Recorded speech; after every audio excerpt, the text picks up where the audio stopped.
Libéraux, le chef intérimaire du parti, Gérard Delévesque, a servi un sévère avertissement à ses députés réunis en caucus à Sainte-Foy, près de Québec.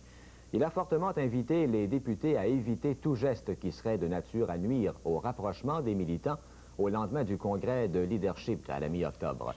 Un reportage de Serge Rivet. Les députés libéraux tenaient aujourd'hui ce qui devrait être leur dernier caucus avant le congrès de leadership du 15 octobre prochain. On a parlé de la reprise des travaux parlementaires, du menu législatif et des questions qui marquent l'actualité de la rentrée. Mais dans l'esprit d'un peu tout le monde, il y en a surtout pour la course à la direction du parti.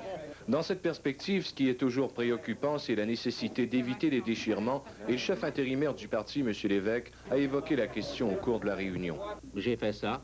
Mais je dois vous dire que ça a été très bref parce que la réaction était tellement spontanée et générale et universelle que je n'ai pas eu besoin d'insister tellement tout le monde était d'accord pour cette ligne de conduite. Quant aux questions qui devraient marquer les attaques libérales contre le gouvernement dans les prochaines semaines, on a à peu près abandonné celle du saccage de la baie James.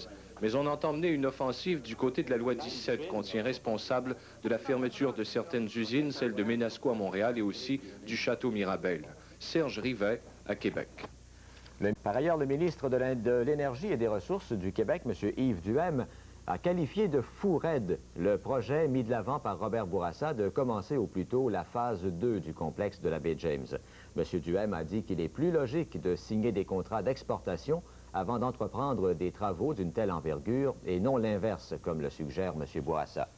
Enfin, le prix des vins vendus par la Société des alcools du Québec baissera de 2 %, mais par contre, celui des spiritueux sera augmenté de 7 %.